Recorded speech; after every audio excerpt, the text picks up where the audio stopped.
And good evening to you again, everyone. Welcome back to WSAV and Georgia Southern's Political Forum. And tonight we are focusing on Georgia State House races. We just finished session 1 and we are entering our last session for the evening. So for those of you watching us on WSAV.com and on the WSAV Facebook page, we thank you for staying with us as we move on to the second segment now. So this session is an opportunity for you to meet the candidates running to represent Georgia House District 166. The candidates are Republican incumbent Jesse Petry and Democrat Michael Mack. We thank them for joining us tonight. And gentlemen, we want to let you know what the format will be tonight. You will have opening statements and 2 minutes for that. And then the question and answer period, you'll have 90 seconds to answer your question. And we do have a closing segment as well where you will have 2 minutes, but I want to also say that you have 20 seconds for rebuttal. That's only if necessary. And thank you for being with us. Should we flip? Yes, let's do it. All right, we're going to flip to see who will go in the opening. Tell me who heads should be, Tina. Let's see. Mr. Mack. Mr. Mack is heads. It is tails. That means Mr. Petry, we will begin with you. You have an opening statement for 2 minutes. Well, Tina, Ben, thank y'all for having us here tonight.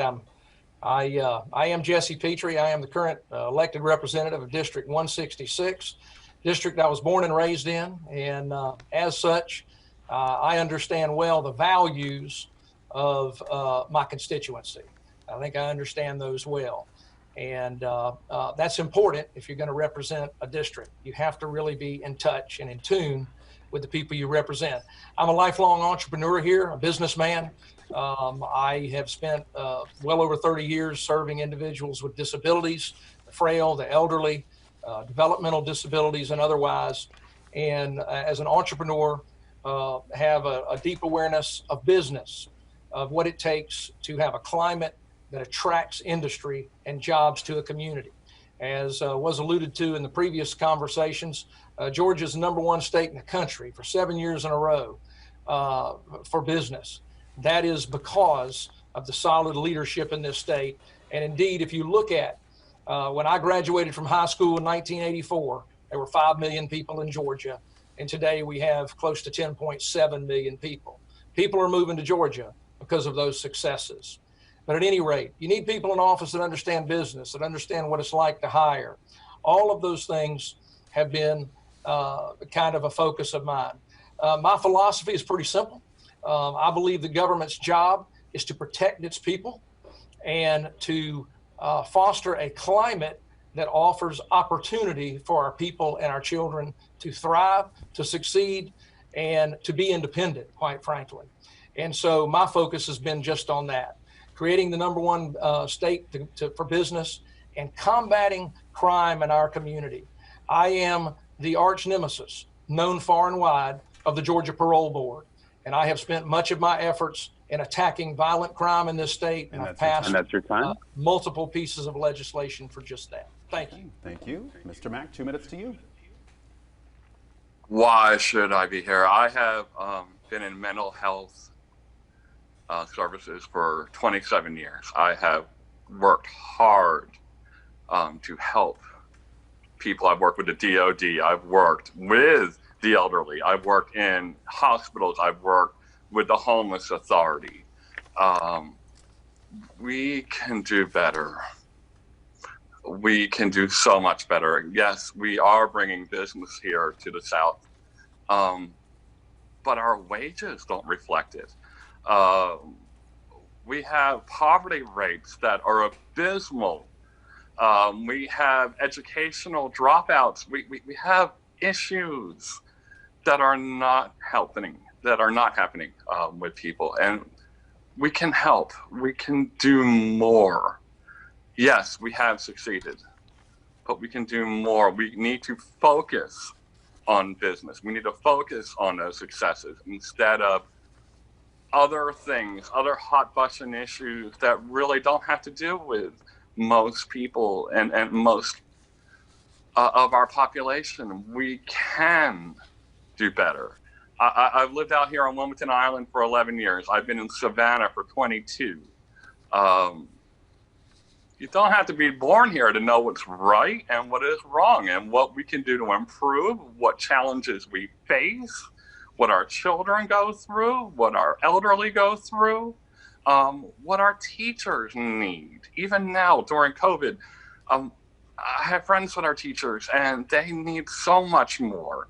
They don't need cuts to their budgets. They don't need cuts to their support. We can do better. We can do so much better. And with your support, I will help.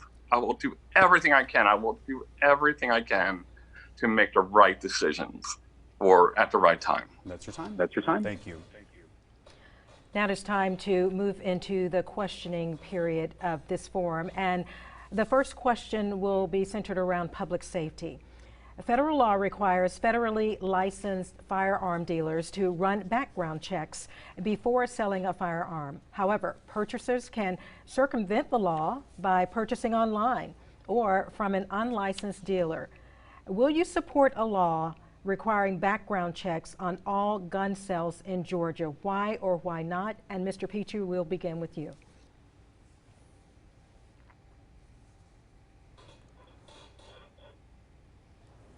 Mr. Petry, I think you're muted. Can you?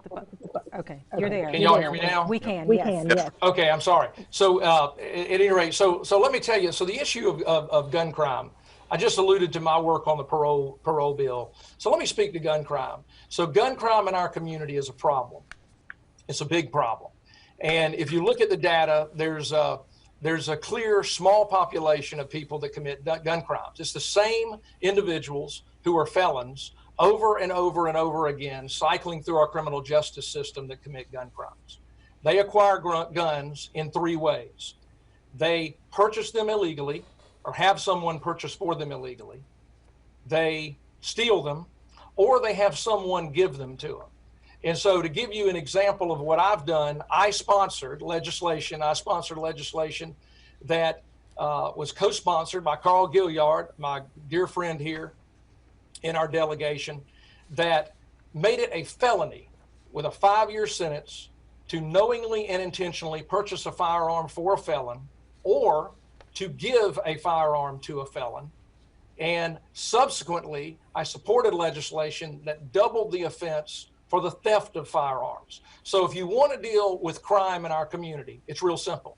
You deal with the people that are committing crimes, because overwhelmingly gun owners in our society are law-abiding citizens. And indeed, the safest population demographic in our community are concealed carry permit holders. Individuals that are felons, we need to keep guns out of their hands. And I've proven by not only sponsoring, but passing legislation to do just that. Thank you. Thank you. Mr. Mack, your thoughts? To answer the question, yes, we should make gun ownership just a little bit more difficult for the mentally ill, for criminals, for abusive people who have history of battering their wives. 61% of gun deaths are suicide. We don't like to talk about that. Only about 1 or 2% of gun, firearm-related deaths are the good guys killing bad guys. I'm a firm believer in firearm ownership, but responsible firearm ownership. We should be allowed to have firearms, but we should keep them away from the people who aren't able or equipped for multiple reasons. It's not a crime issue. We're not talking about crime. We're talking about why can the laws are pretty good. They're good. They make sense. Have background checks. Why can't we have background checks for everybody? Why are there loopholes? Who benefits from these loopholes? And why do we allow that population to benefit while other people are dying? Thank you. Question number 2. Currently, the state legislature is not subject to the Open Records Act. Would you support changing this so the public has transparency in all dealings with the government? Can you all hear me? I realized I wasn't muted there. Currently, the state legislature not subject to Open Records Act. Would you support changing this so the public has transparency in all dealings with the government? We'll start with Mr. Mack, please. Absolutely. Only a couple of years ago, it's funny.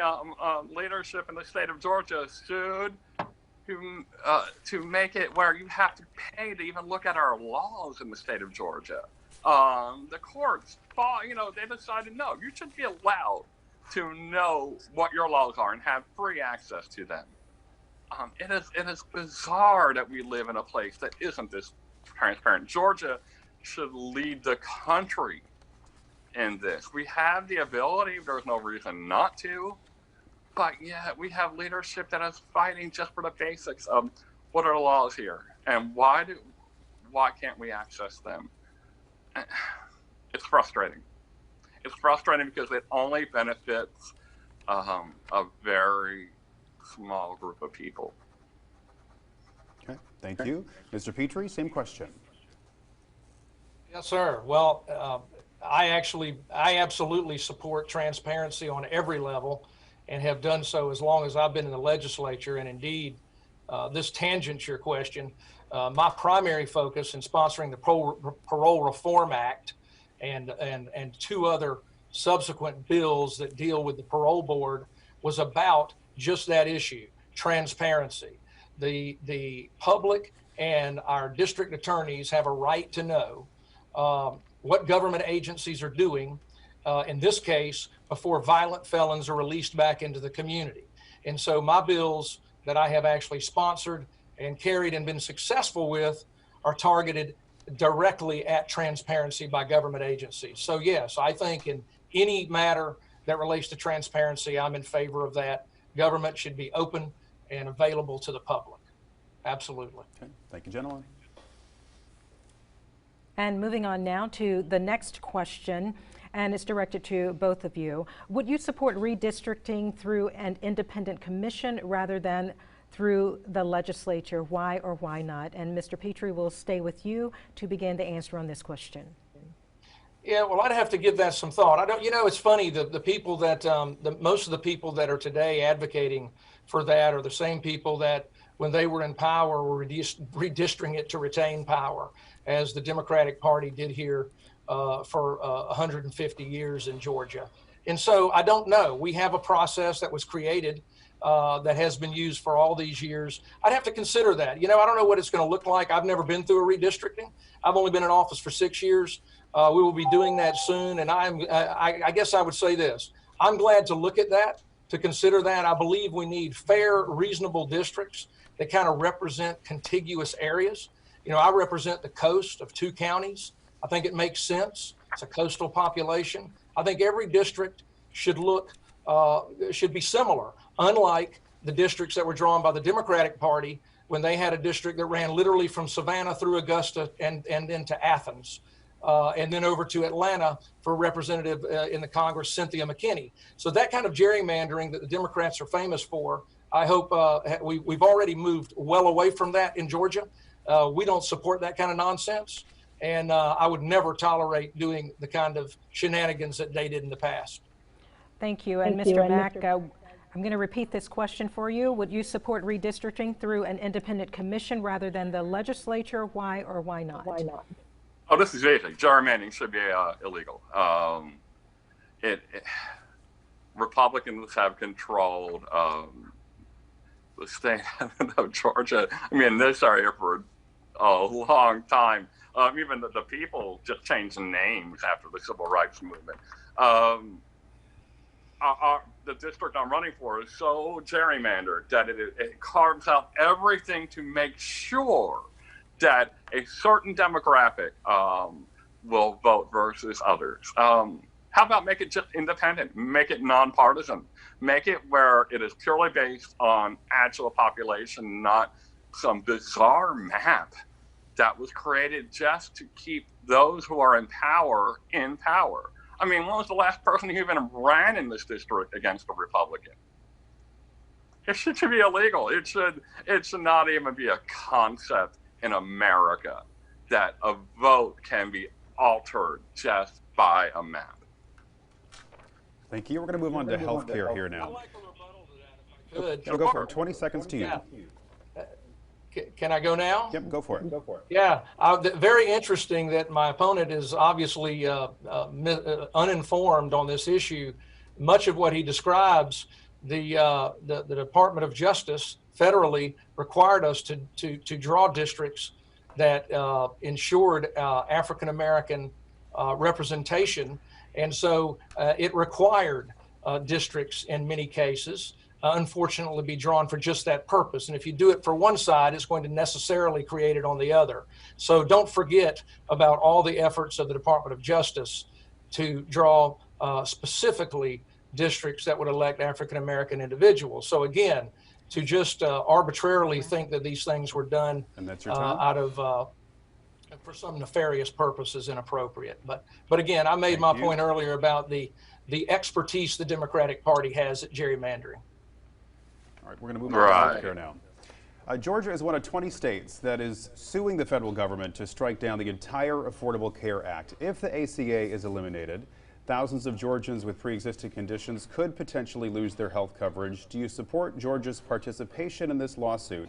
What actions will you take to maintain or expand comprehensive affordable health insurance for all Georgians? And we'll start with Mr. Mack this time.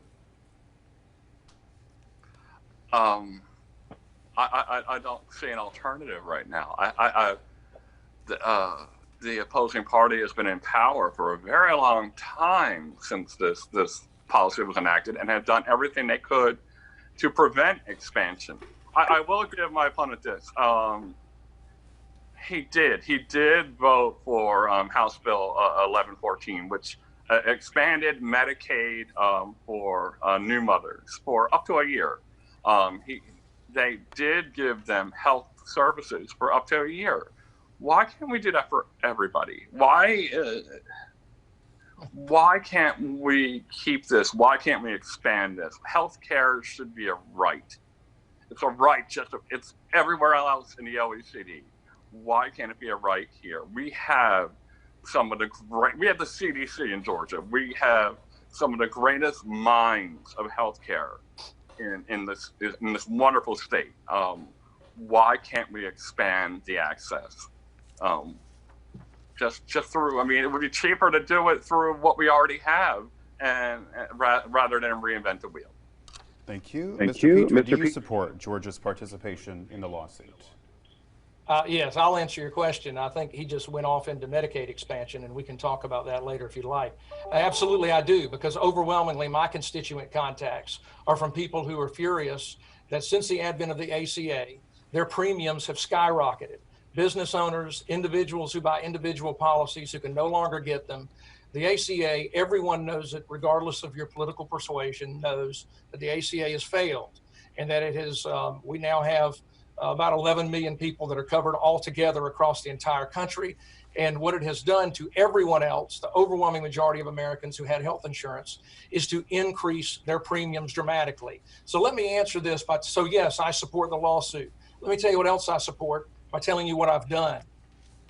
On health appropriations, every year, I support multiple new federally qualified health clinics. That's the kind of stuff that I do. I supported the maternal mortality bill this year to expand Medicaid coverage to mothers. The people that Medicaid was created for, by the way, children, the disabled, individuals with developmental disabilities, children with autism. I have advocated from the day I hit office to double down on Medicaid spending on the people that Medicaid was created for in 1965, the people who are the most vulnerable and the most frail. We need a vigorous free market that allows able-bodied working people, which is the only population you're talking about if you talk about Medicaid expansion. We need able-bodied working people to have access to health care, every one of them. That's your time. Through a free market system that is available through good jobs and good employers. Thank you. Thank you. Okay, gentlemen. Let's see. Hope you can hear me now. Our next question is related to marijuana. Do you support the legalization of recreational or medicinal marijuana here in Georgia? Why or why not? Mr. Petry, your thoughts. Well, let me make sure I differentiate the two. So I actually strongly supported the legalization of medical marijuana in Georgia. I helped pass that bill. I subsequently have helped pass legislation to make cannabidiol oil available broadly to all Georgians who need this medicine. So absolutely. On the question of recreational marijuana, Absolutely not. I do not, and overwhelmingly in massive numbers, my constituents do not support the legalization of recreational marijuana. Thank you. Thank Mr. you. Mack? Mr. Mack? Oh, this is easy. Everybody I know, including my 79-year-old father, supports the legalization of marijuana. It is a plant. It is brought here by God, and then man made it illegal. And we only made it illegal through a Stamp Act, decades ago. All the research has shown that it can be a positive medical use drug, but even recreationally, if we got rid of the laws criminalizing this, that disproportionately affect people of color, we spend millions putting non-violent criminals, people in jail for something that alcohol is allowed, but marijuana is not. It makes no sense. I fully support the legalization of recreational marijuana. We should tax it. Billions are going to states like Colorado. We should tax it. We should use it towards people with addiction issues. We can use it towards education. Lord knows what we can use it for, that excess revenue. But criminalizing something that everybody agrees shouldn't be makes no sense. And I would support just getting rid of that and coming up with common sense ways of helping people through their issues and addictions. All right, thank All right, you. thank you. In 2019, the Georgia legislature passed a bill that outlawed abortion once a doctor can detect fetal cardiac activity. While this law makes its way through the courts, what is your opinion on the state's role related to regulating abortions? And we'll start with Mr. Mack. The state seems to be mostly run by men. And the last time I checked, our bodies, it has nothing to do with us. This is a woman's choice. It is a difficult choice. I wouldn't think of how it would work in my family if that had to come up, but it should be allowed. It should be a decision, a very, very, very difficult decision to make for families and for young women and everyone involved. But it should be a choice. It's allowed. I mean, if you make abortion fully illegal, it doesn't stop it. Again, like marijuana, you criminalize something that's happening. We can help. Why don't we expand coverage for women who are trying to wrestle with a very, very difficult decision? But it's their body. It should be their choice. We should get out of it. It should not be a political issue at all. Thank you. Mr. Petry, the state's role in regulating abortion. Well, right now, our role is over. The heartbeat bill is passed and it's in the court system. And remember that bill. So listen, here's the issue with this issue. Mr. Mack says the woman is the only one that makes the decision. I assume she means assuming that the child that the woman is carrying is not a female child. So here's the deal. If life ends with the loss of a heartbeat, that bill basically states that it must begin with a heartbeat. We have in our state constitution and in our U.S. Constitution, every U.S. citizen has a right to life, liberty, and the pursuit of happiness. And a lot of people don't understand where this bill came from. So in the Roe decision that was made 50 years ago, long before the technology we have today, the court if you read their statement, the court said, we can't tell when life begins, so we're not going to rule on life. We're going to rule on privacy. The only reason they said we're going to rule on privacy is we have no way of knowing when life begins. So what that bill purports to do is say 50 years later, with ultrasounds and modern technology, does life begin with a heartbeat? If it does, every human being should have a right to life, liberty, and the pursuit of happiness. And life chief among them. And so that's what that bill does. But at this point, to answer your question, Ben, the issue's resolved, the bill is passed, it's in the courts, and it'll work its way through and we'll see what happens. But that fundamentally is what that bill was about, was to protect the life of the innocent. Thank you, sir. Thank you, sir. And we'll move ahead now to our next question related to retirement homes. A recent investigation of assisted living homes here in Georgia exposed hundreds of cases of neglect and abuse of seniors. Now, many states have more aggressive oversight and stricter regulations of these facilities. What do you believe Georgia should do to increase accountability at private facilities? And we begin with Mr. Mack on this question. Oh, that goes right to my opponent, and that's okay though. I've worked with assisted living and nursing homes, skilled nursing homes. There are good ones and there are bad ones, and there are great ones. It's easy. Improve the Ombudsman's office and their access. Improve accountability. If you bill Medicare, Medicaid, and other services. Improve oversight. If you have a good facility, if you care about your residents, you would have no problem letting people walk right in and inspect you. My parents are they're that age. They may or may not need that type of care in the very near future. And I could find it inconceivable that we would live in a state where everything isn't done to protect them. Okay, thank you. And Mr. Petry? So glad you asked this question. And because I was a co-sponsor this year of House Bill 987, which increased the standards of care in assisted living communities and increased the penalties in assisted living communities. So I'll answer your question by telling you what I have done, because I've done a lot in this vein. I'm the chairman of Aging and Human Relations. I've spent a lifetime in the long-term care world, taking care of people. And so here's what we did this year. We made sure that bad actors are going to have higher penalties, and that we have higher standards of staffing and training in assisted living communities. 2 years ago, I co-sponsored legislation that required, for the first time in history, that every caregiver working for a provider in the state of Georgia will now be required to fingerprint those caregivers. We had criminal record checks before, but not fingerprinting. So I have aggressively attacked this issue and many others that we don't have time to get into as it relates to protecting seniors, children, individuals with autism, you name it. That's kind of right. That's why I smiled so big when you asked the question. This is right up my alley, and very proud of those bills that I just alluded to. Great successes to protect Georgians. Thank you. Thank you. Let's talk some budget now. In 2020, the Georgia legislature considered cutting the income tax rate from 5.75 to 5.5%.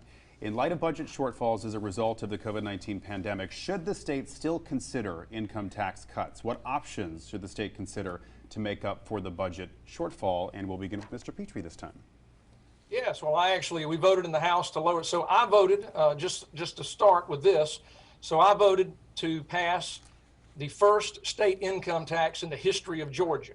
Georgia established an income tax in 1934, set it at 6%. And we cut it 2 years ago for the first time in history to 5.75. Our goal this year, and in the House we passed it, I voted to lower it to 5.5. Unfortunately, we had to give that up because of the pandemic. So the answer to your question is we can only do it at the right time. And so when our economy is roaring back to life, our revenues in August were even greater than they were last August. And so Georgia's getting back to work, and our economy is coming back to life. And if we have the revenues to do so, we should always only take from our people what is necessary to do the things that government should be involved in. And so if not, what you earn belongs to you and your family and your charities of your choice, not the government. And so we always should look at that. But I will say this, my primary focus personally is to eliminate the state income tax on military retirement income. That has been a 6-year mission of mine that I will continue to wage every year I'm in office. I want to eliminate all income tax in Georgia on military retirement income. Okay, thank you. Thank you. Same question to Mr. Mack. Well, gosh, people who are just scraping by with that type of income aren't really paying taxes, are they? No, you're talking about if in my house I said, gosh, we made a lot of money this month, we should spend it all. and not save anything, not put anything aside for maybe what happens the next month. It's kind of like the grasshopper versus the ant. If everything was going so well, why are we cutting? And what we've learned when you do cut income taxes, we're talking small percentages for individuals, but billions for the state. Why would we handcuff ourselves to a loss? But no, they budgeted it. They did, like, I remember with House Bill 846, they used net operating losses from 2007 and 8 that they got rid of the 80% cutoff. It's all, yeah, let's cut taxes for the people that have the most money. Income tax, if I pay 5% or 6% off $100, that's $5 or $6 for me. And I have 95, but if I had $1 million, that's 50,000. And then I have 950,000 left over. It wouldn't bother the large companies and the state as a whole. So I'm not quite sure why why would we scrape by in this great state when we don't have to? We have the money, we have the resources. Why try to prevent Time's up. allocating those resources and bringing in that revenue? Okay. Thank you. Thank you. And moving on now, gentlemen, to our next question. This is related to the environment. Do you agree or disagree with this statement? Stricter environmental laws and regulations meant to protect our Georgia coastline, are they worth potential costs to jobs or businesses? Mr. Petry, we'll begin with you. Yeah, I'm trying to understand your question. So, it's not a zero-sum game. We don't have to do one or the other, and I think we've proven that. So when you look at Georgia, we have the most protected coast in the country. 12 barrier islands, only 4 of which have any human appreciable population. We've got the highest water quality on the eastern seaboard, and we've done that by still allowing a vibrant, growing economy. So I don't buy the notion that you have to do one or the other. I will say this, having grown up here and on the islands and spent my lifetime in these rivers, I will tell you that my focus has been on multiple things that relate to the environment. First and foremost, land preservation. And so, we acquired 6,300 acres right here in Bryan County this year. That's forever protected. We've acquired 75,000 acres in Georgia since I was elected 6 years ago that are permanently protected, over 15,000 of those on the coast. And so we can do land preservation. We can protect water quality. We can, I helped pass the marsh buffer bill to establish a 25-foot marsh buffer for the first time in Georgia. You can do all of these things that are protective to the environment and at the same time protect job creation. And I think we've done that in Georgia because, again, we have a very protected coast. But while you're talking about the environment, I want to get a plug in for my bill, House Bill 501. I passed and created oyster farming in this state. My bill, HB 501, will create Georgia-grown mariculture of Georgia oysters for the first time. And I'm very proud of that. And the reason I wanted to do that is because we have the highest water quality on the eastern seaboard. And by the way, we have a third of the marshland on the eastern seaboard. Thank you, and sir. so Georgia Thanks can for get time. back into these kind of recreational issues that relate to the environment. Thank you. Thank you. All right, Mr. Mack? No, we don't. You can go out to Tybee. There's water advisories all the time. But this is right. We don't have to argue environment versus jobs. The Pew Foundation, Rand Corporation have proven that clean jobs, clean energy will create more jobs than what we have currently. We can do better. Yes, we go out into the islands. We can do better. I want to eat our shrimp. I want to eat our oysters, our fish. We can do better. We can be the best in the country, and there's no reason not to be. Thank you. Can we be as good as New Jersey, Mr. Mack? Is that what Yeah, you'd we like can. us to be? Yeah, New Jersey's done a great job with its coastal Yeah, they have. protection. Actually, they've done a fantastic job. Yeah, I'm sure. They have. No, they have. I'm sure. They have. And, Okay. because of, and probably, under Republican Chris Christie control, you could boast that they have. Let's move on, Let's move on, gentlemen. All right, we're going to talk about education here some more. So Governor Brian Kemp's campaign pledged to raise teacher pay by $5,000. Right now, salaries have increased, but budget shortfalls due to COVID made it difficult to guarantee the full amount. So will you work to ensure that the Georgia legislature fulfills this promise, and what revenue sources can be used to fill the gap? And we'll start with you, Mr. Mack.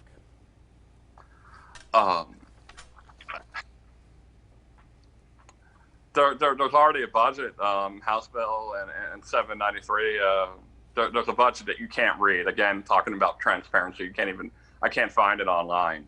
Why don't we use more of forensic accounting to find out which industries are good, which industries through tax credits and breaks are in a surplus, and then find the areas that are in need and reconcile the two. It's not impossible. We just need to figure out which parts are benefiting and which parts are not, and make everybody equal, make everybody do well, and have the opportunity to succeed in this fantastic state. Okay, thank you. Mr. Petry, your thoughts on fulfilling the promise to teachers? Well, thank you. Well, I don't have a problem reading our budget because I'm a businessman who's used to reading budgets. So I will tell you this about our education budget. Here's what I can tell you. I supported the largest teacher pay increase in Georgia history, and proudly did so. And our Georgia teachers, the National Educators Association, look it up, highest paid in the southeastern United States. They rank 9 states in the southeast, and ours are at $56,000 on average. All you got to do is Google it. Listen, Georgia has made teachers a priority, and we have made education a priority. Every year I've been in office, I have voted to make QBE funding to make sure we get back to full QBE funding. Education is crucial if you're going to create opportunity. And so I absolutely support doing anything as we go forward. By the way, most people are probably not aware, speaking of the budget, 53% of our state budget goes to education. So not only do your property taxes go to education, 53% of the Georgia state budget goes directly to education.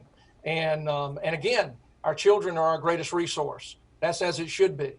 And so very proud of what we've done with education, and absolutely I will continue to support teachers and to make sure that we support our children having the resources they need to learn. Thank you. Thank you.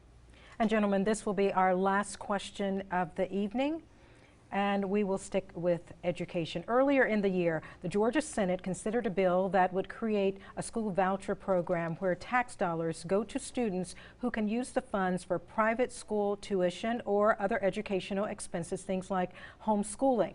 Supporters say that this gives parents greater choice. Opponents argue that school voucher programs take much needed funding from the public schools. What is your position on school vouchers, and would you support this legislation? Let's begin this last question, the answering session on this one, with Mr. Mack. My mother is a retired teacher. This is a difficult question because you are pulling money from our public schools. You are pulling money from districts that are suffering.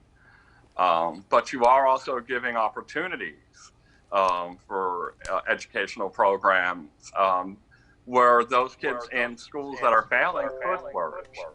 What we don't have is real oversight. We don't have real oversight. And when you cut about $1 billion from funding from teachers and from schools, yes, we spend a lot on an education, but it mainly seems to go to the real estate, to the buildings. I have Googled it. Georgia teachers make an average of $42,000. North Carolina makes like $53,000. Virginia makes $52,000. We can do better than other states like Alabama and Mississippi. We are Georgia. We are better than this. So we can use a voucher program if it is worked correctly with the right oversight to create opportunities for children. But we also can't escape the fact that our public schools need our help. Most people go to public school. Those kids need our help. My kids go to public school. They need all of our support, and not have that pulled away from them, the teachers and the administrators trying to educate them and make our future. Okay, thank you very much. That's your time. And Mr. Petry, your thoughts on school vouchers? I can't hear you. Oh, can he not hear me? Okay, let's unmute. Can y'all hear me? There we are. I just unmuted, so that was on me. Let me get your thoughts now on the school vouchers, and if in fact you feel one way or the other. First, if I can show you this, this is the Georgia Association of Educators right here. Georgia's ranked number one, 56,329 average salary, number one in the Southeast, 23rd in the country. So as I was saying, that was the information. We don't need to leave anyone here misinformed. And so to your question, Tina and Ben, I cannot speak to this particular Senate bill because I'm always very reluctant to speak to a particular bill when I don't know what it looks like. But let me answer your question by saying this. I believe in school choice. I believe that the parents should have control over how their children are educated. And so when you look at my efforts, and by the way, since Republicans took control of the Georgia legislature about 18 years ago, the graduation rate has gone from 69% to 82% today. That is largely because of choice that was brought to bear through charter schools, which are very popular in our community and throughout the state. Charter schools, which are predominantly public, are choice. And so generally, I support the greatest degree of choice for parents and children to make decisions about where children are educated. So I suspect I would be favorable, but I can't speak to that particular bill. Thank you very much. All right, gentlemen, the time has come to wrap it up. We're going to do closing statements. And I am not unmuted. I think we'd figure out the mute button by this time. But anyway, apologize. So I believe Mr. Petry got to go first for opening statements. So we will go with Mr. Mack first for closing statements. Sir, you have 2 minutes. If everything is going so well, why is everybody around us suffering? Family, friends have lost their jobs. I know many businesses that have closed. We're not doing well as a state. We can do better. We deserve better. You talk about choice. Why are we on international media about taking away choice from women? Why are we on international media about legislating against our gay relatives and friends with so-called religious freedom? You know, you want the Second Amendment, but we can't seem to have the first. We should have a choice to marry who we love and not discriminate against the people that we love. We deserve better. We deserve to be the leadership. We should not be 26th of anything in this country. We should be number one. And we have the ability. We have the people. We have the resources. We have the colleges. We have a tech corridor coming out here along I-95 in our counties. We can be number one. We should at least be in the top 10 because why shouldn't we? So why can't we do everything in our power to work on those issues, make us better, make us number one, instead of saying, oh, we've done a little bit better over the past few years. A little bit better, you know, if I had a dime and I had 11 cents, that's 10% better. But if I had $1 and I had 1 more cent, that's 1% better. It's a penny, but we can do so much more than that. We can do more than pennies. We should do dimes. That's your time. Expand and be number one. Thank you. Thank you. All right. 2 minutes to you, 2 Mr. minutes Petry. to you, Mr. Petry. Yes, well, I want to thank my opponent for the shout out on the logistics corridor. I helped to create that, so I appreciate that. Listen, my closing will be real simple, and the Georgia coast is my home, and I've proven that I'm willing to fight for it. And I'll just very simply give you some things that I've fought for as I close. First and foremost, I have fought to hold the parole board in this state accountable. I have fought to keep criminals that are violent off the streets. I helped pass the toughest anti-gang bill in the country today that we passed in 2015. I have fought to protect this coast, as I alluded to earlier. I've fought to gain the necessary funding to re-nourish Tybee and fought hard to keep it in the budget. I have fought for the Savannah Harbor expansion project, talking about job creation. There's nothing more important in this area than just that. I've fought to widen I-16 from Lions Parkway to 95 and to redo the interchange at I-95. I fought to widen the Highway 144 in Bryan County. I fought for the Belfast-Keller interchange. I have fought to cut taxes for the first time in Georgia history of our income tax, as I mentioned before. And I've fought for land preservation like nobody else in this state, and particularly with passing the Outdoor Stewardship Act, which now dedicates funding for land preservation in Georgia, one of the things that I'm passionate about. And then finally, I've fought for my constituents. You ask any, I've helped hundreds and hundreds of them through this pandemic and long before to help them get through issues with DOL and so many other issues. And if one of my constituents calls me, I'm on it like a rat on a Cheeto, and they know that. That's the fighting I've done and that I'll continue to do when I go back into session in January. Thank you all for having me here tonight. I've appreciated it. Okay, thank you. Thank you. Again, thanks to both of our candidates, Mr. Petry and Mr. Mack, for joining us tonight for this political forum sponsored by WSAV News 3 on your side and our partner, Georgia Southern University. I want to also say thank you to our audiences on WSAV's Facebook page and WSAV.com. We want to also remind you that early voting is going on right now, as many of you well know, because it has been quite remarkable to see so many people out voting, and it goes on until October 30th. Again, early voting goes on until October 30th. That's just a reminder. And again, we thank you for supporting WSAV and Georgia Southern and being a part of this process. We hope you'll have a good night. And remember, you can join us tonight at 10 o'clock on WSAV CW and on WSAV News 3 at 11. Have a good evening.